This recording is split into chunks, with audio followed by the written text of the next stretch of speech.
Okay, now this is not the lecture I will give. I just wanted to give you a few glimpses in. I've been thinking about the relationship between architecture and philosophy, and why architecture, in particular, also from the perspective of metaphor, analogy, and bringing terminology and tools of thinking into abstract thinking, into philosophy, actually originating out of terminology describing spatial relations and architectural relations. So I just want to, okay.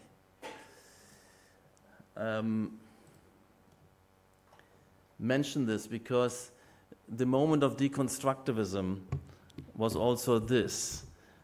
Why was somebody like Derrida interested in architecture? Because when we thinking very generally and abstractly about the world, about society, we're using metaphors. For instance, when we describe social order,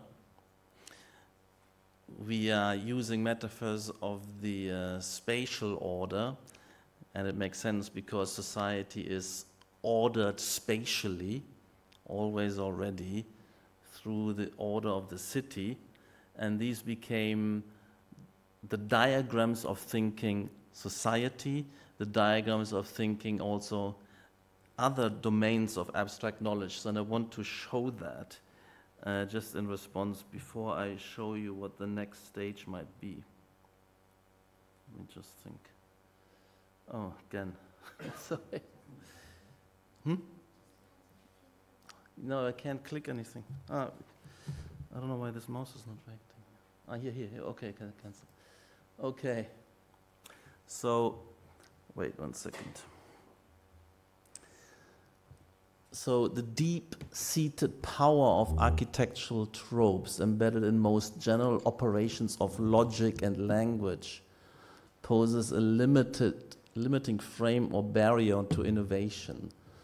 The transcendence of this frame is difficult because the very patterns of conception, clear and distinct thinking, are locked within that frame. So, for instance, so the conceptualizations of the various institutions that call for architectural translation into buildings are themselves already dependent on ancient conceptual architectures that in turn were abstracted from the built architectures through and within which the original formation of these institutions unfolded in the first place.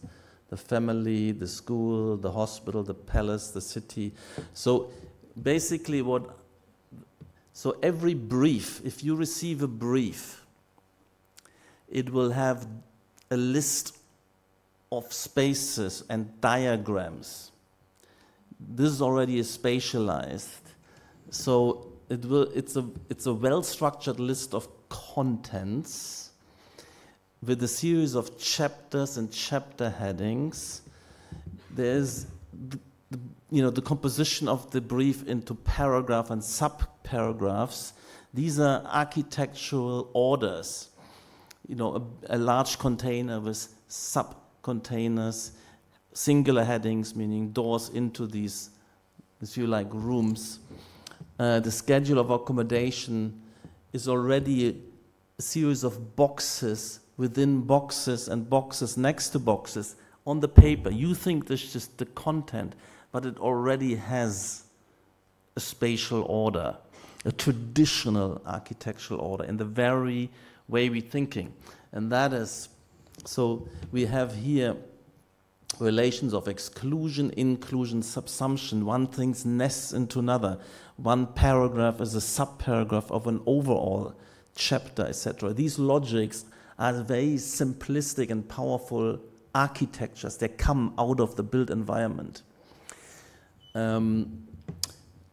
So sequences also, in space, they become sequences in thinking, etc., etc. They're then recycled back to us. This is old architecture giving us a brief to generate. The problem is then we are likely to regenerate this kind of architecture. We're then building these chapters as floors or rooms. And that's the problem. And somebody, sorry, I have to go forward. So deconstructivism was about breaking this up. It was a vehicle by which philosophy returned to its root in its architecture in an effort to break this vicious circle of repetition through direct action in space. So we have to, if we continuously live in an order which is only knows nesting one within another, you come into the campus. The campus has a number of buildings. Then you go from into the building, had different floors. It's only one order of logic of ordering, nesting, spaces within spaces, or adjacencies. And deconstructivist architecture has totally new forms of ordering. They force us, we can't use these categories. You can't describe, for instance, our buildings in these terms. Anyway, so that's why we needed the philosophy. And okay, I want to show you, I mean, for instance, the most fundamental operation in any thinking, and philosophy realizes, is distinction. You have to separate. You know, a concept is a distinction. Inside versus outside. Male versus female. Animal versus plant. Your tribe, my tribe. And the distinction is the most abstract move, the most generalized move of any thinking. It actually comes from drawing a distinction, building a wall, sorting different animal types into different cages, different tribes into different villages, different status groups into different, you know, male, female there. This is where you embody these distinctions, and the concepts are built concepts. And then we are building out, they become analogies, metaphors. So that is the fundamental, profound, deep roots of all thinking. Walls, fences, trenches, demarcating a social identity. How do you fix this? By putting different things into different places. And so there's basically, you have an inside and an outside. And then you also subdivide the inside further. And it's very deep, you know, these are logic diagrams, right? These are set theoretical Venn diagrams. And what is set theory? Is the deepest representation of all logic and all mathematics, can be founded on these operations. Enclosure and subdivision. It's like, so, and these were not invented. The form of the city, the bounding a realm, is not something you think first and then do. It's to make separate, you stabilize something. The circular form is the most efficient natural form. If you try to enclose something and make it super long and squiggly, it's difficult to defend, it's very expensive, vulnerable. So nobody invented this. The circle is fundamental, a material necessity. And how do you grow? Series of concentric circles. So the form of the city is a natural crystallization of ordering moves.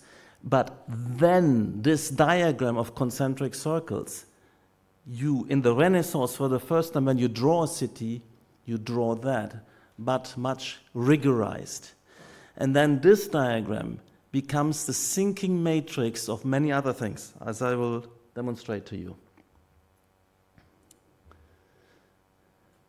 Okay. So when science starts, the science of zoology, where you distinguish different plants. It starts like this. You just put them in different places. It's like the garden, where you plant. Here you plant the tomatoes. Here you have the potatoes. Here you have the chickens, animals, and this is the classification is first of all a physical act. And then it becomes a conceptual reference of that. Then you can stick a label on this. Then you can draw it. So the science of zoology is based on physical classification, physical fencing, then drawing this like the Renaissance drew the city later, and then you get more complicated nesting. And these diagrams are at the very heart of the science of biology, or let's say zoology. And they are architectures, fundamental and profoundly they're architectures. So, and this is nearly the only move we had for thousands of years. Bounding a realm and then subdividing it with basically that nesting logic. And that's also a classification system is nothing but a thinking system. And if you pick up any textbook, any science, the book is a representation of that. It's that bounded thing, and inside it has chapters and sub-chapters. That's the way you can order, the only way you order a whole science. You know, you have these different subdisciplines, and then the subdisciplines within this, and then different theories within this, and the book content list is structured like this. And that's the most general overview conceptualization. Your map of the science is a simple, like a very simple architecture. And it's like this. And so when you, in the Renaissance, when science is starting, this ordering of the instruments, of categories, it is like the tool cabinet of the handicraft person. This is a sorting matrix. If you go now to a museum, how do you build a collection? You know, the archaeology museum, it's these shelves. They become diagrams. They become filing cabinets. They become libraries.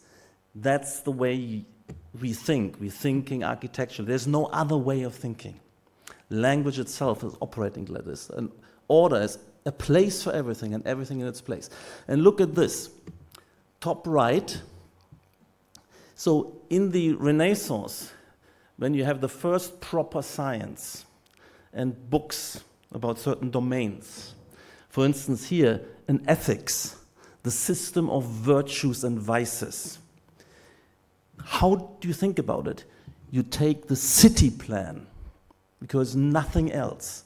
You have no other thinking tool than the city map, when you can then kind of segment it, a hierarchy of central and less central, and segmentation, the system of virtues, the system of vices.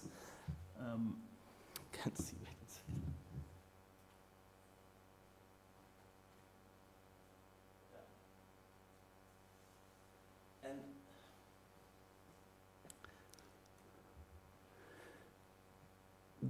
What is the image of the cosmos? When you want to think, it's, again, the city, which nobody's invented. We generated the city gradually, building out from a circle, which is a necessary bounding, the most efficient material bounding, the contransic extension, and then we draw it, and then that's everything we want to understand. Understanding means fitting a domain of knowledge into the city diagram. There's no other way of thinking. That's my challenge here. Thinking the cosmos. Center, periphery, upside down also in three-dimensional. So what is this? 1582. It's the memory system. It's the kind of map of all human knowledge. And it's obsessive. They only know one way to systematize knowledge. It's drawing it into the city map. And symmetry and proportion, there are other diagrams. And I don't have that here, but Immanuel Kant is reflecting in the 18th century, a few hundred years later, he's trying to make the map of our mental faculties, the fundamental categories by which we order our thinking. His drawing, I wish I had this here, but it's a classical architecture. It has 4 points. It has 2 symmetry axes. It's complete symmetrical. It has 4 headings. So it's substance, causality, relation, and quantity. 4, and each has 3 subcategories. And that's the logical system of all judgments, all types of thoughts. Fits into a Villa Rotunda plan. And that's his idea of how you know that this is systematic. Systematic knowledge is simply, he wants to have the symmetry axes, and he wants to have under each heading 3 subcategories. It's obsessive. But since up to this time, all architecture, which wasn't thrown together like a crazy village, was that. And this became the only diagram. And that's why it's interesting. When architecture suddenly breaks through this, it's exciting for philosophers because we keep habituated into this logic of containment, of symmetry, of repetition through our architectures. Here it is. I didn't. So this is another of Kant's. Everything in Kant's critique of pure reason looks like Villa Rotunda, let's say, the most ordered of all architectures, the classical architecture. And that's, I think, is where symmetry and completeness as qualities of thought. He wouldn't accept it if it was asymmetric, then it can't be the truth. The truth must be like that. And of course, looking back now, this seems absurd. It's the formal a priori coming out of architecture into all thinking.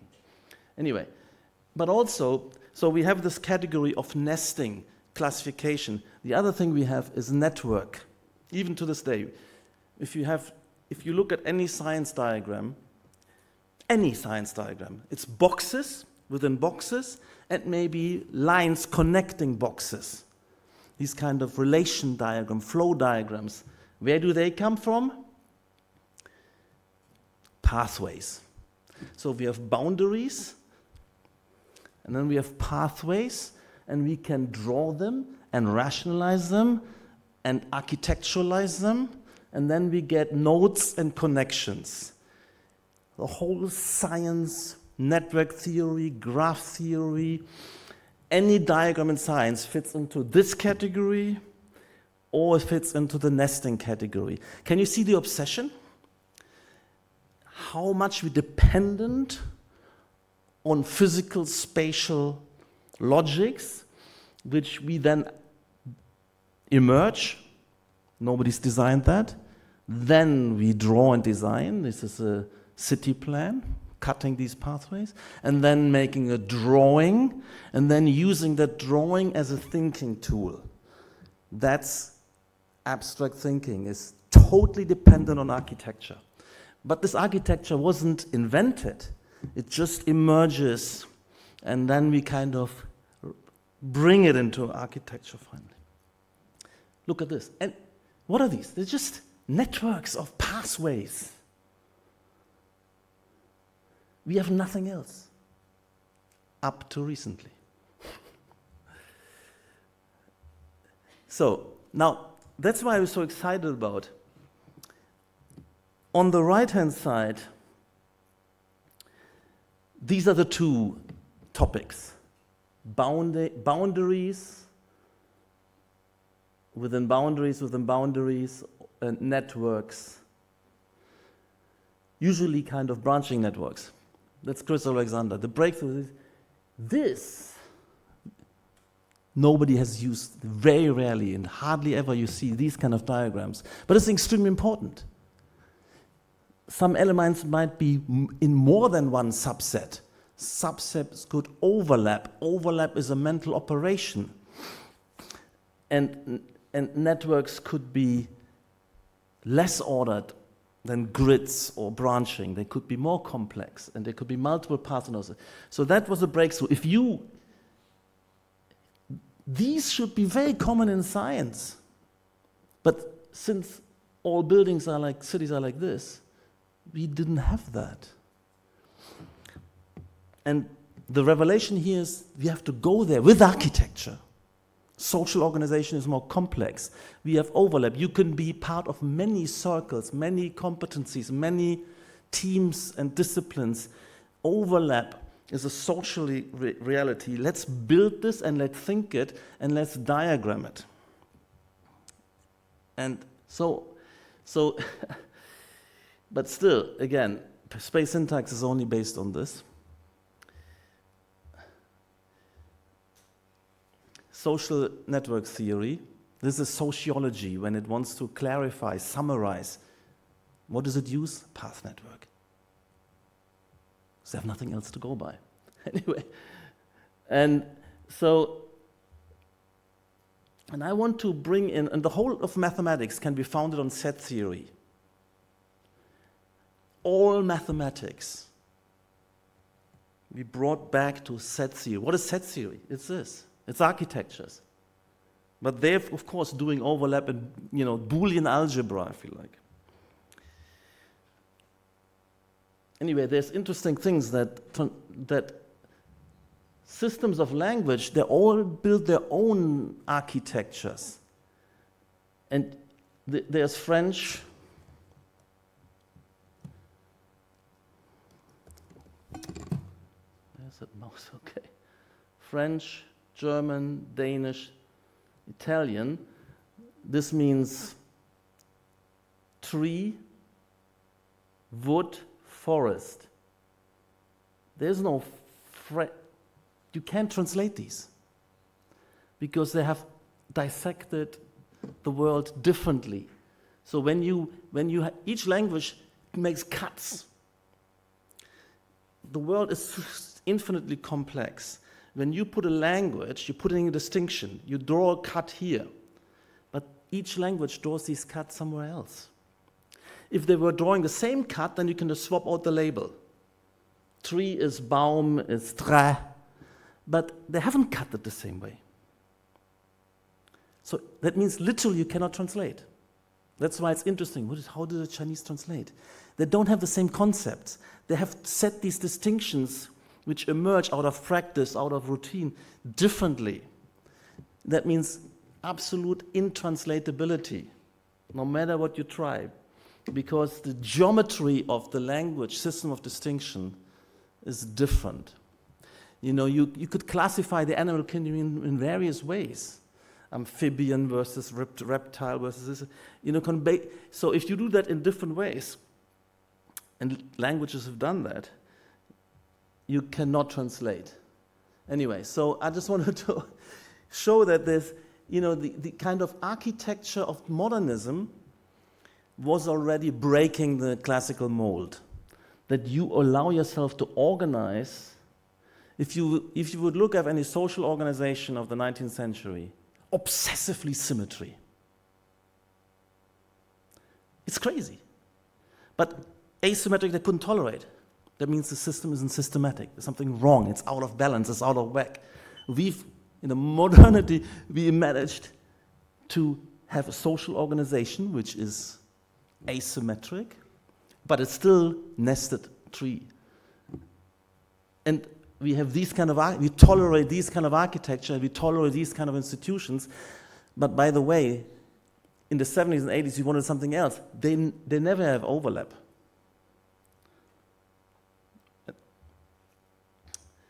And that's where for instance, this is a typical modernist. You allow you allow asymmetry, but you have each part is separate and internally repetitive. And here we said, okay, why we let them fuse? We have these zones of overlap and interpenetration, and no longer repetition, but gradient fluidity. This is a very old project.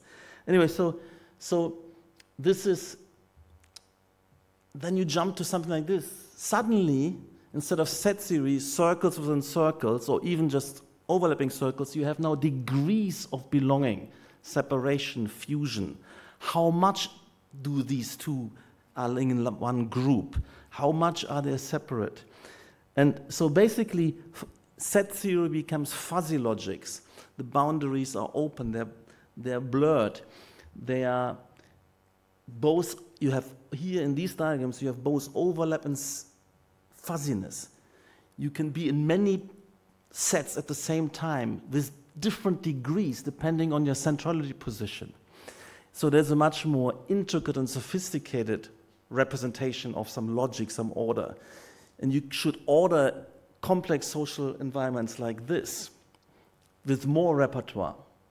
But we still have an a priori. We don't do random things, that's not order. But now we're not only doing nesting with sharp boundaries, we're doing overlap, interpenetration, negative Booleans, and we're doing it not with sharp, but with degrees of belonging. And as you know, fuzzy logic was required to deliver for something like pattern recognition. A lot of AI operations, logic used to be sharp, Aristotelian logic, set theory. You're either an element or not. You're either a subset or not, complementary, etc. And this logic, this mathematics, was running against the wall when it came to certain capacities. And fuzzy logic, everybody understood, allowed us a huge leap forward in technology. All pattern recognition is fuzzy logic based. And just as an example, this means this logic is superior, is more sophisticated, and therefore I want to build. We should live in this logic. Architecture has to become fuzzy logic. That's the project, let's say, of, and also like this radical idea that you not have one pattern and another one next, that you have multiple reference system operating on the same substrate, on the same logic, on the same audience, on the same space. That's a dramatic increase of information richness and power of ordering. Because when you put your finger in there, you could be, if I'm here, I'm in several places. I'm in the circle, I'm on that squiggly line, I'm on XY pavilion, I'm in simultaneously placed multiple times, and that's powerful. Rather than having to choose, I'm either here or there, and I have only one set of systems, I'm only part of one system, and I have to choose. No, you don't have to choose. Layer them in. That's also when you write a text, when you describe a society, when you describe a science, you can layer it in. It's not that you have to make a choice and have only, but also you can live like this. The city can be like this, the space can be like this, the architecture can be like this. So, and in the city it's like this. People living, this is a map, it's a certain territory. There are different populations living there. Some populations always go to the local village, they never go to the city. They only know they're close to here, here, here. There's another group of people, white-collar professionals, they never go between here, they don't know, they only know where they are relative to this. So these two populations have different maps of reference, different connections, different relations, and they exist and overlap in the same space. So it's a social reality. But our diagrams, our architectures, they're asking us to choose, they're asking us to only impose one order, but we should have multiple simultaneous orders. So this idea of simultaneity. Anyway, so these are the kind of things I wanted to. I wanted to bring in.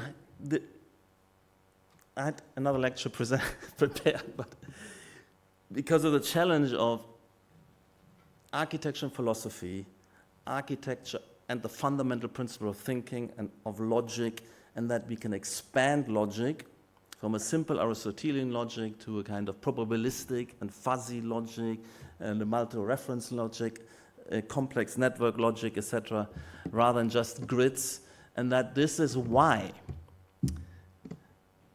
You know, and Deleuze, for instance, was interested when he talks smooth versus striated space. Striated space is the hardline distinctions. And he said, no, we want smooth. We are more or less in many places, and we're shifting gradually from one to the other. That's like soft logic, that's fuzzy logic. And so the philosophers came in to help the architecture to expand our thinking, and then we make it manifest in the world. But the philosophers were interested in architects, because here they can basically help us break up old dysfunctional logics, old dysfunctional philosophical thinking, and expand our mind. Because the mind is a collective mind which comes out of practice. It's not all here and then we do it. We are reflecting, we are absorbing, we are abstracting and learning, and then reapplying. That's why, basically you could say, yes, there are these metaphors, begreifen, grabbing, conceiving, grasping means understanding. These are etymological kind of roots. But I'm showing the kind of physical, spatial, architectural roots.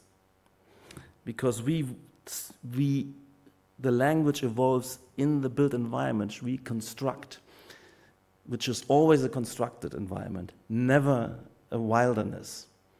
A constructed environment means it has always already classified, distinguished, and connected the different domains and elements. Anyway, that's my pitch on that one. And this is the kind of